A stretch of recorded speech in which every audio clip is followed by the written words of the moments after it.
Assalamualaikum warahmatullahi wabarakatuh. Perkenalkan, nama saya Amelia Romadoni dari kelas 5 PSD akan menjelaskan materi tentang pengertian umum NPWP dan ruang lingkup KUP.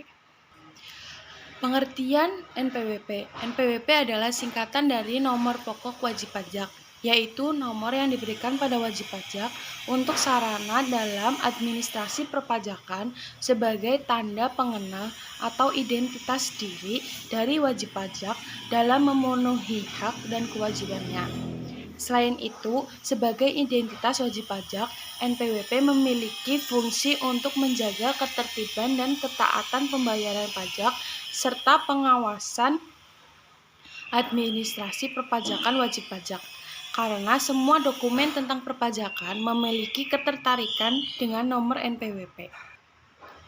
Setiap wajib pajak hanya diberikan satu NPWP saja.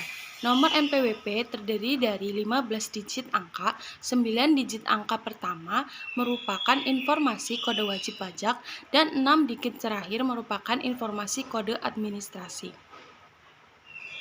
Selanjutnya, pengertian pajak. Yang pertama, definisi dan unsur pajak.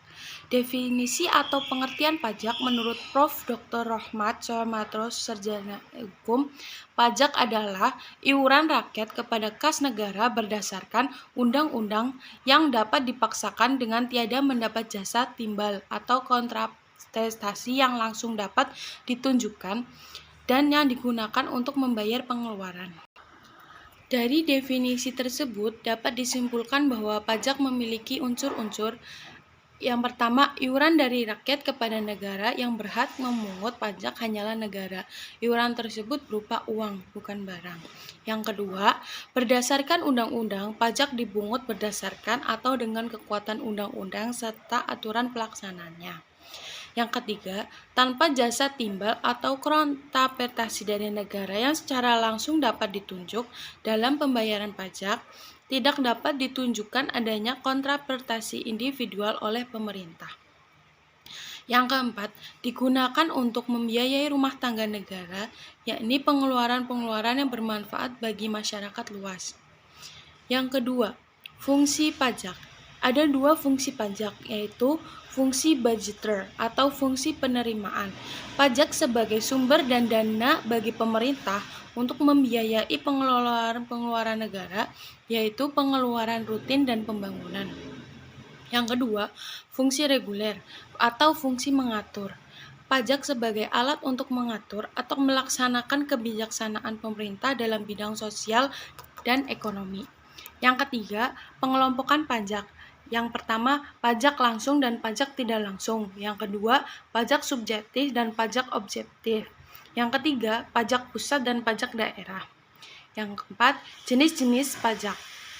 Yang pertama, pajak pusat, yaitu pajak yang dipungut oleh pemerintah pusat dan digunakan untuk membiayai rumah tangga negara. Contoh, pajak penghasilan, pajak pertambahan nilai, dan pajak penjualan atas barang mewah. Yang terakhir, pajak bumi dan bangunan. Yang kedua, pajak daerah, yaitu pajak yang dipungut oleh pemerintah daerah dan digunakan untuk membiayai rumah daerah. Pajak daerah terdiri atas pajak provinsi, contoh, pajak kendaraan bermotor dan pajak bahan bakar kendaraan bermotor.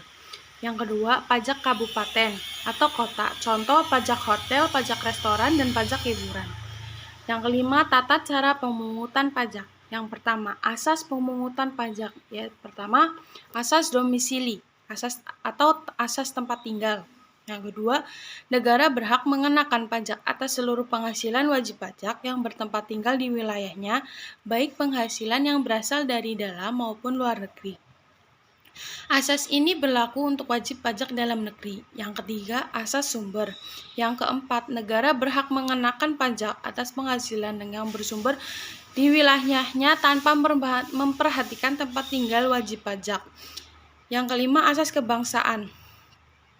Pengenaan pajak dihubungkan dengan kebangsaan suatu negara. Yang B, sistem pemungutan pajak. Yang A, official assessment system, adalah suatu sistem pemungutan yang memberi wewenang kepada pemerintah untuk menentukan besarnya pajak yang terutang oleh wajib pajak. Ciri-cirinya, Pertama, wewenang untuk menentukan besarnya pajak terutang ada pada Fiskus. Yang kedua, wajib pajak bersifat pasif. Yang kedua, self-assessment system adalah suatu sistem pemungutan pajak yang memberi wewenang kepada wajib pajak untuk menentukan sendirinya besarnya pajak yang terutang. Sekian materi yang saya jelaskan. Apabila banyak salah kata mohon dimaafkan. Wassalamualaikum warahmatullahi wabarakatuh.